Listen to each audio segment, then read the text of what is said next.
অনেকদিন পরেই তোমাদের জন্য আজকের এই ড্রামাটির তৃতীয় পর্ব নিয়ে এসেছি। তোমরা যারা যারা এখনো এই ড্রামার প্রথম আর দ্বিতীয় পর্ব দেখোনি, প্লিজ তোমরা পিন কমেন্টের লিংক থেকে পর্বগুলো দেখে আসো। এই পার্টির শুরুতেই আমরা আয়নাকে দেখতে পাই, যে কিনা তখন সঙের কাছে ক্ষমা চায় আর বলে, আমি এতদিন ধরে তোকে ফলো করছিলাম, সরি বলার জন্য। সং তখন আয়নাকে চাবির রিংটা বের করে দেখায় আর বলে, আমিও তোকে ফলো করছিলাম এই চাবির রিংটা দেওয়ার জন্য, কারণ এই চাবির রিংটা তোর কাছে অনেক স্পেশাল, সেটা আমি জানি, আর তারপরও তুই এটা আমাকে দিয়ে দিয়েছিস। এটা শুনে আয়না তখন সংকে জড়িয়ে ধরে, আর এখানে দুই বান্ধবীর মধ্যে সমস্ত ঝগড়া তখন মিটে যায়। এর পরের দিন আমরা সিয়াকে দেখতে পাই, যে কিনা তখন জিয়ং এর রুমে আসে আর দেখতে পায় জিয়ং তো তখনও স্লিপিং ব্যাগের ভেতরেই শুয়ে আছে। সিয়া তখন জিয়ংকে ধমক দিয়ে বলে, যদি তুই আবার ওরকম ছবি গ্রুপে দিস তাহলে আমি কিন্তু তোকে আর ছাড়বো না। ঠিক এটা বলেই সিয়া তখন জিয়ং এর শার্টই পরে নেয়, যেটা দেখে তখন জিয়ং বলে, তুই আমার শার্ট কেন পরছিস? সিয়া তখন বলে, কারণ আমাকে এখন বুক স্টোরে যেতে হবে, যেখানে চই আমার জন্য অপেক্ষা করছে। এটা বলে সিয়া সেখান থেকে চলে যায়। এদিকে এটা শুনি জিয়ং এর তখন মনে পড়ে, আজ সং তো তাহলে বুক স্টোরে যাবে। ঠিক এটা ভেবেই তখন জিয়ং তাড়াতাড়ি উঠে পড়ে। অপরদিকে সিয়া বুক স্টোরে আসলে জয় তখন ওকে একটি বিয়ে রিলেটেড বই বের করে দেয়। তখন সেখান থেকে সংও যাচ্ছিল। সং আয়নাকে মেসেজ করে আর বলে, কোথায় তুই? আয়না মেসেজের রিপ্লাই করে আর বলে, একটু অপেক্ষা কর, আমার আসতে একটু দেরি হবে। ঠিক তখনই সং চই আর সিয়াকে একসাথে দেখে ফেলে, আর সেখান থেকে চলে যেতেই যাবে তার আগেই সিয়া এসে সংকে আটকে দেয়। সিয়া তখন সং এর এক্সামের জন্য উইশ করে দেয় আর বলে, চলো আজ আমরা একসাথে লাঞ্চ করি, দিল চয় দেবে। কিন্তু সং তখন সিয়াকে মানা করে আর বলে, আজ আমার একটু কাজ আছে। এদিকে তখনই সেখানে জিয়ং এসে হাজির হয়ে যায়। জিয়ংকে এখানে দেখে সিয়া তখন অবাক হয়ে যায় আর বলে, তুমি না একটু আগেও বিছানায় শুয়েছিলে, তাহলে এখানে কি করে আসলে? জিয়ং তখন চইকে একটা ব্যাগ দিয়ে বলে যে, আমি তোমার জ্যাকেটটা পরে ছিঁড়ে ফেলেছিলাম, তাই নতুন একটা তোমার জন্য কিনে এনেছি। এটা শুনে সিয়া তখন রেগে গিয়ে জিয়ংকে মারতে শুরু করে আর বলে, তোমার এভাবে অন্যের জিনিস পরা একদমই উচিত না, আর এত টাকা অপচয় করা উচিত না। জিয়ং তখন বলে, কিন্তু আমি আমার নিজের টাকা দিয়ে জ্যাকেটটা কিনেছি। এদিকে সিয়াকে রেগে যেতে দেখে চই তখন সিয়াকে বুঝিয়ে সেখান থেকে নিয়ে চলে যায়। জিয়ং তখন সংকে বলে, জয়কে আমি আমার রাস্তা থেকে সরিয়ে দিয়েছি। যেটা শুনে তখন সং বলে, এসব তুমি কি বলছো? এটা বলিয়ে সং বাইরে বেরিয়ে আসলে তখন জিয়ং ওর পিছনে আসে। সং তখন জিয়ংকে বলে, আমি আজ দেখলাম সিয়া আর চইকে একসাথে অনেক সুন্দর মানায়, তাই আমি ঠিক করেছি ওদের মাঝে আমি আর আসবো না। কিন্তু তারপর আমার মনে হচ্ছে চইকে আমার মনের কথা একবার হলেও বলা উচিত। এটা শুনে জিয়ং তখন বলে, তুমি আবারও চইকে প্রপোজ করার কথা ভাবছো? তখন সং এর কোনো উত্তর দেয় না। ঠিক তখনই সেখানে আয়না চলে আসে আর হাঁপাতে হাঁপাতে বলে, তুই এখানে? আর আমি তোকে সব জায়গায় খুঁজে বেড়াচ্ছি। তখন আয়না জিয়ংকে এখানে দেখে বলে, তুই একে কেন সাথে নিয়ে এসেছিস? সং তখন বলে, আমি ওকে নিয়ে আসিনি। জিয়ং তখন আয়নাকে বলে, তুমি এখন এখান থেকে যেতে পারো, কারণ আমি সং এর সাথে আর্ট গ্যালারিতে ঘুরতে যাব। এটা শুনে আয়না তখন রেগে সেখান থেকে চলে যায়। সং আয়নাকে আটকানোর জন্য যেতে চাইলে জিয়ং সংকে যেতে দেয় না। সং তখন রেগে যায় আর বলে, আমি তোমার সাথে কোথাও যাব না। ঠিক তখনই জিয়ং দেখতে পায় গ্রুপের সবাই মিলে নেক্সট মিটিং এর থিম চয়েস করতে গিয়ে কনফিউজড হয়ে গিয়েছে। যেটা দেখে তখন জিয়ং মেসেজ করে আর বলে, আমাদের নেক্সট মিটিং এর থিম হবে বেবি ব্লু। এটা শুনে সং তখন রেগে যায়। এর পরের দিন আমরা সিয়াকে দেখতে পাই, যে কিনা একটা নতুন লুকে তখন ক্যাফেতে আসে আর রিসেপশনিস্টের কাছে জিজ্ঞাসা করে, আমাকে কেমন লাগছে? উত্তরে রিসেপশনিস্ট তখন বলে, নিউ লুকে তোমাকে অনেক সুন্দর লাগছে। এরপর তখন সিয়া নিজেদের মিটিং রুমে চলে আসে, যেখানে জিও নিউ লুকে আগে থেকেই উপস্থিত ছিল। জিয়ং তখন সিয়ার ফটো ক্লিক করতে শুরু করে। এর কিছুক্ষণ পরেই সেখানে চইও চলে আসে, যে কিনা একদম সিয়ার সাথে ম্যাচিং করেই ড্রেস আপ করেছিল। জিয়ং তখন দেখতে পায় চই তো দুই পায়ে দুই রকমের জুতো পরেছে, যেটা দেখে জিয়ং তো হাসতে শুরু করে। চই তখন বলে, সিয়া তো সবসময় এমন ভাবেই জুতো পরে। এটা শুনে সিয়া তখন চইকে বলে, তুমি সবসময়ের মতো আমাকে কমফোর্টেবল করে দিলে। তখন একে একে বাকি সবাই চলে আসে আর জিয়ং সবার ফটো ক্লিক করে সংকে পাঠিয়ে দেয়। অপরদিকে জিয়ং এর পাঠানো ফটোগুলো দেখে সং তখন অনেক খুশি হয় আর নিজের পড়াশোনায় মন দেয়। এরপর এভাবেই কয়েকটা দিন কেটে যায়। সং পরীক্ষা দিয়ে বাড়ি যেতে গেলে আয়না তখন বলে, জিয়ং তোর বয়ফ্রেন্ড হয়ে গেছে তাই না? সং তখন বলে, না রে, এমন কিছুই না। আয়না তখন বলে, প্রত্যেকদিন জিয়ং তোকে স্কুল থেকে বাড়ি পৌঁছে দিতে আসে আর তুই বলছিস তোদের মধ্যে কিছুই নেই। সং তখন এর কোনো উত্তর দিতে পারে না আর বাইরে এসে জিয়ং এর জন্য অপেক্ষা করতে থাকে। কিন্তু অনেকক্ষণ হয়ে যাওয়ার পরও তখন জিয়ং আসে না, যেটা দেখে সং জিয়ংকে কল আর মেসেজ করে, কিন্তু সেগুলোরও কোনো রিপ্লাই আসে না। যেটাতে তখন সং মনে মনে ভাবে, জিয়ং এর আবার কিছু হয়ে গেল না তো। সং তাড়াতাড়ি তখন জিয়ং এর সাথে দেখা করার জন্য যেতে শুরু করে, কিন্তু ঠিক তখনই সেখানে রিমের সেই শয়তান বান্ধবীরা চলে আসে, যারা কিনা সংকে শপিং মলে একবার বুলি করেছিল। তখন মেয়েগুলো আবার ওখানে সংকে জ্বালাতন করতে শুরু করলে সং তখন বলে, দেখো, তোমাদের সাথে আমার কোনো শত্রুতা নেই, তাই আমাকে ডিস্টার্ব করা বন্ধ করো। এটা শুনে মেয়েগুলো তখন রেগে যায় আর সংকে ধাক্কা মেরে ফেলে দিয়ে সেখান থেকে চলে যায়। ঠিক তখনই সেখানে বৃষ্টি হতে শুরু হলে রিম একটা ছাতা নিয়ে সেখানে চলে আসে আর সং এর মাথায় ছাতা ধরে। এরপর রিম সংকে নিয়ে একটা রেস্টুরেন্টে চলে আসে আর বলে, ওই মেয়েগুলো অনেক খারাপ, যার কারণে ওদের থেকে আমি তোমাকে বাঁচাতে পারিনি, তার জন্য সরি। তুমি কি তোমার বয়ফ্রেন্ডকে খুঁজছিলে?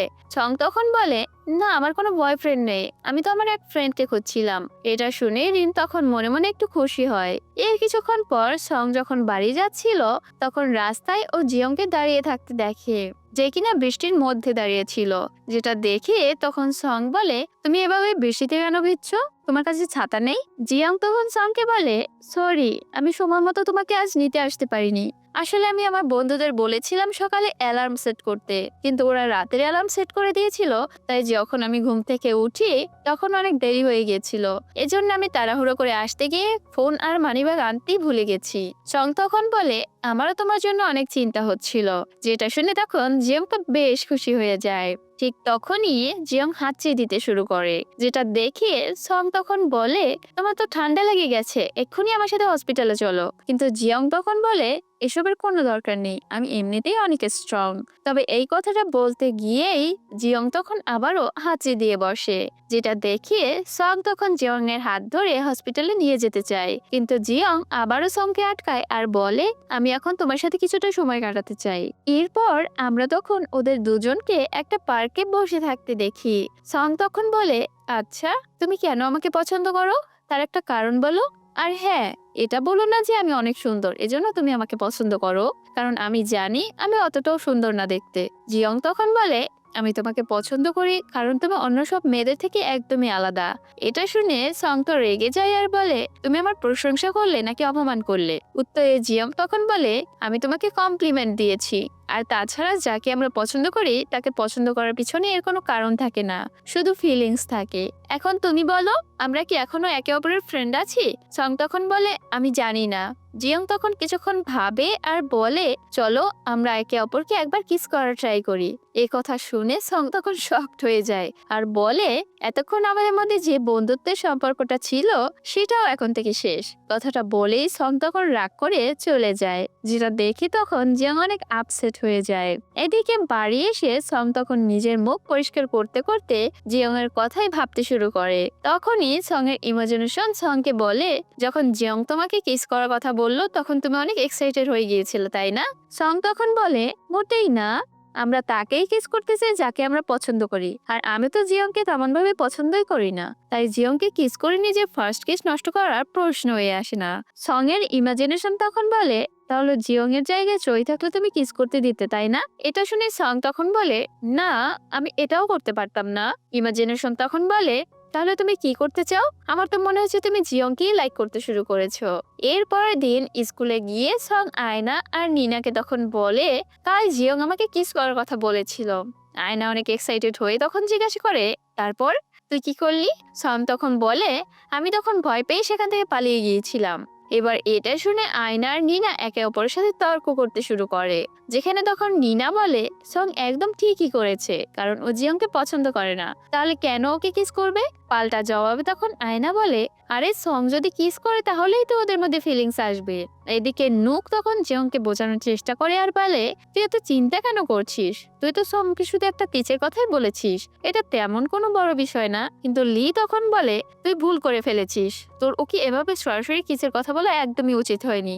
জিয়ং তখন বলে, আমি নিজের ভুল বুঝতে পেরেছি, তাই আমি আজই সঙ্গের কাছে ক্ষমা চাইবো। অপরদিকে এক্সাম শেষ হওয়ার অনেকদিন পর আজ সং গ্রুপ মিটিং এর জন্য আসে, কিন্তু সং এটা ভেবেই তখন নার্ভাস ফিল করে যে জিয়ং এর সামনে আজ ওকে যেতে হবে। তখনই সেখানে চয় আর সিয়া চলে আসে আর সংকে হাই বলে। এরপরই ওরা সবাই ভিতরে চলে আসে আর একসাথে তখন এনজয় করতে শুরু করে। কিন্তু সবাই সেখানে আসলেও জিয়ং এখনো আসেনি, যেটা দেখে সং তখন জিয়ং এর জন্য চিন্তা করে। তখনই সবাই মিলে জিয়ং এর সোশ্যাল মিডিয়ায় পোস্ট করা একটা ভিডিও দেখতে পায়, যেখানে জিয়ংকে অনেক হট লাগছিল।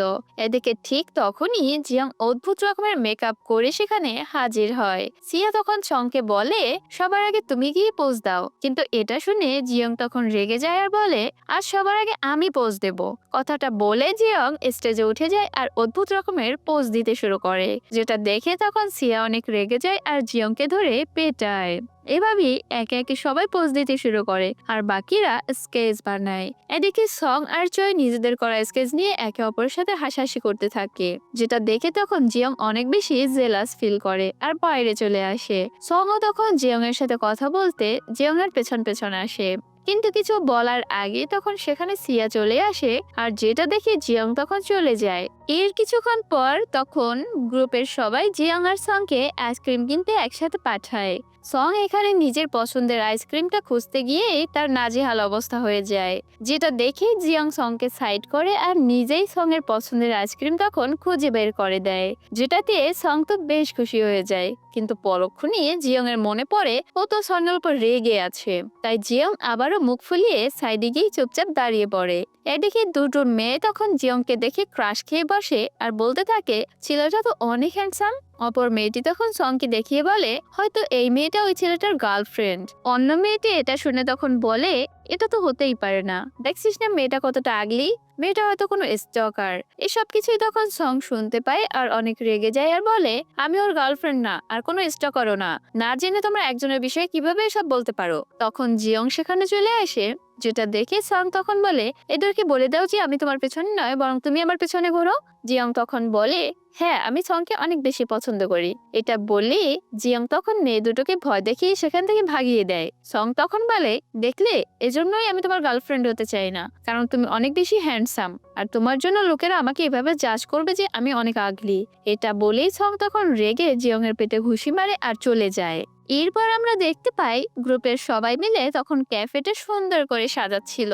তখন সিয়া রেগে গিয়ে জিয়ংকে মারতে থাকে আর বলে, তুমি আর সং এর সাথে এমন অদ্ভুত ব্যাপার কেন করছিলে? চই তখন সিয়াকে থামানোর জন্য যেতে গেলে ভুলবশত সিয়া চইকে মেরে বসে, যার কারণে তখন চয়ের নাক ফেটে রক্ত পড়তে শুরু করে, যেটা দেখে তখন সিয়া চয়ের অনেক কেয়ার করতে শুরু করে আর ভয়ে ভয়ে চইকে সরি বলে। চই তখন বলে, যদি তুমি আমার দায়িত্ব নিতেই চাও তাহলে আমাকে প্রজেক্টে হেল্প করো। এরপর দুজনে মিলে তখন অনেক জায়গায় ঘুরতে যায় আর অনেক এনজয় করে। তো এর কিছুক্ষণ পর দুজনে তখন আইসক্রিম খেতে খেতে বাড়ির দিকে যেতে শুরু করে। জয় তখন বলে, সিয়া আমি শুধু তোমার বন্ধু হয়ে থাকতে চাই না, বরং তার থেকেও বেশি কিছু হতে চাই। এটা শুনে সিয়া অনেক রেগে যায় আর কিছু না বলেই সেখান থেকে তখন চলে যায়। তখন সিয়া সোজা জিয়ং এর বাড়িতে চলে আসে আর ড্রিঙ্ক করতে শুরু করে। এদিকে জিয়ং তো তখন হাঁ করে ঘুমাচ্ছিল আর ঘুমের ঘুরে তখন বলে, আমি মোটেই হ্যান্ডসাম না, বরং সং পৃথিবীর সব থেকে সুন্দর মেয়ে। এর কিছুক্ষণ পর তখন জিয়ং এর ঘুম ভেঙে যায়। জিয়ং তখন সিয়াকে এখানে বসে ড্রিঙ্ক করতে দেখতে পায়। জিয়ং তখন বলে, আমি জানি তোমার কি হয়েছে সেটা তুমি আমাকে বলবে না, কিন্তু তুমি আমাকে এটা বলো আমি কেন এতটা হ্যান্ডসাম হতে গেলাম। এত হ্যান্ডসাম হওয়ার তো প্রয়োজন ছিল না কোনো। এটা বলতে বলতে জিয়ং তখন সিয়ার ড্রিঙ্ক চুরি করার চেষ্টা করে, কিন্তু তখন সিয়া এটা দেখে ফেলে আর জিয়ংকে মেরে তখন নিজের ড্রিঙ্ক কেড়ে নেয়। অপরদিকে সং তখন স্বপ্ন দেখছিল যেখানে সবাই মিলে সং এর স্কেচ বানালেও জিয়ং সং এর কোনো স্কেচই বানায়নি, যেটা দেখে সং তখন রেগে যায় আর বলে, তুমি কেন আমার স্কেচ বানাওনি? জিয়ং তখন বলে, কারণ তোমার ফেস অনেক আগলি। এটা শুনে সং তখন রেগে যায় আর জিয়ংকে মারতে শুরু করে। তখনই সং পা পিছলে জিয়ংয়ের উপর পড়ে যায় আর সাথে সাথে সং এর স্বপ্নটাও তখন ভেঙে যায়। এর পরের দিন সং যখন স্কুলে যায় তখন জিয়ং নিজের একটা ফানি পিকচার তুলে ওকে পাঠায় আর বলে, দেখো আমি কিন্তু একদমই ভালো ব্যক্তি না। এসব কিছু দেখে নিনা তখন সংকে বলে, দেখ জিয়ং তোকে কত ভালোবাসি আর এজন্যই তো ও এত কিছু করছে, তাই তোর উচিত ওকে একটা সুযোগ দেওয়া। এদিকে জিয়ং তখন নিজের ফটোশুট করছিল, কিন্তু তখনই জিয়ং এর সং এর কথা মনে পড়ে যায় আর যার কারণে জিয়ং তখন মাঝপথে ফটোশুট বন্ধ করে সাইডে চলে আসে। ঠিক তখনই সং জিয়ংকে কল দেয়, যেটা দেখে জিয়ং তো বেশ খুশি হয়ে যায় আর এতটাই এক্সাইটেড হয়ে যায় যে কলটাই রিসিভ করতে পারে না। এরপর জিয়ং তখন তাড়াতাড়ি সংকে কল ব্যাক করে আর বলে, আমি আসলে অনেক এক্সাইটেড হয়ে গেছিলাম তাই কল ধরতে পারিনি, তাছাড়া আজ কিন্তু আমাকে অনেক আগলি দেখাচ্ছে, তুমি কি আমাকে দেখতে চাও? তখন বলে, হ্যাঁ আমি তোমার সাথে দেখা করতে চাই। জিয়ং তখন এটা শুনে খুশি হয়ে যায় আর বলে, ঠিক আছে আমি এক্ষুনি আসছি। এর কিছুক্ষণ পর আমরা তখন দেখতে পাই যে জিয়ং অনেক খারাপ আর পুরনো একটা ড্রেস পরে সঙ্গের সাথে দেখা করতে চলে আসে।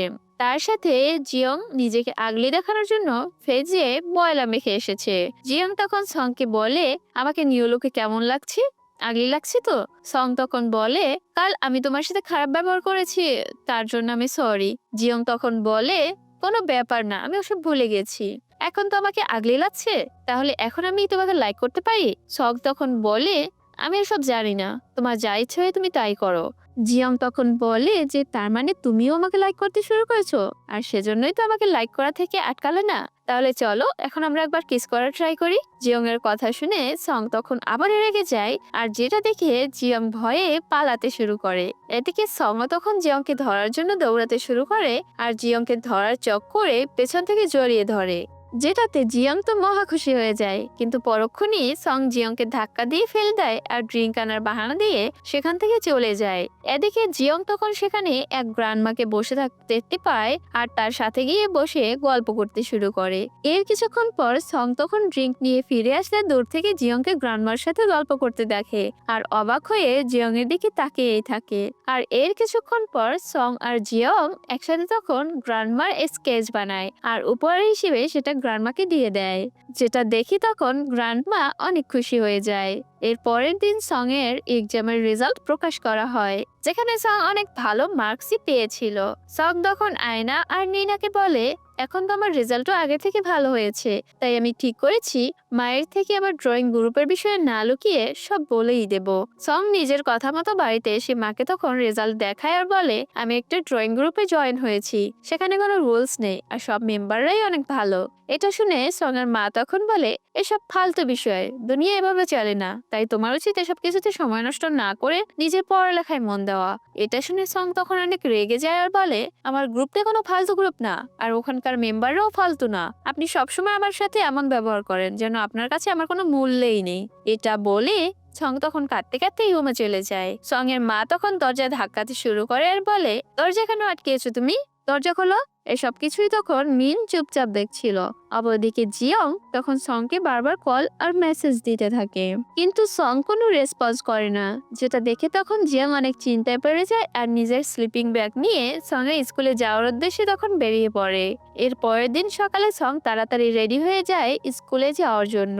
তখন মিন এসে পেছন থেকে সংকে জড়িয়ে ধরে আর বলে, আপু আমি আর কোনোদিনই তোমাকে জ্বালাতন করব না। সং তখন মিনকে আদর করে দেওয়ার পালে, আমি যখন স্কুলে যাচ্ছি এ ব্যাপারে মাকে বলবে না।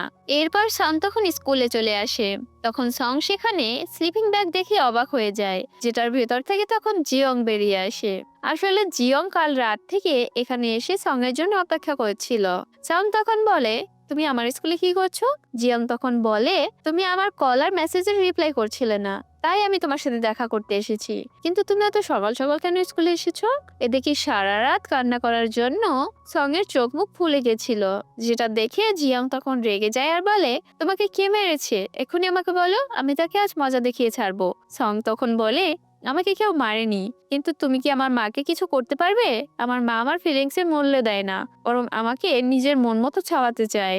এটা শুনে জিয়ং তখন সংকে নিজের কাছে টেনে আনে আর সং এর চোখে একটা কিস করে দেয়। আর এরই মধ্যে দিয়ে আজকের এই ড্রামাটির তৃতীয় পর্ব এখানেই শেষ হয়ে যায়। কেমন লাগলো আজকের এই পর্ব কমেন্টে অবশ্যই জানিও। আর সবাই ভালো থেকো, সুস্থ থেকো, টেক কেয়ার, বাই বাই।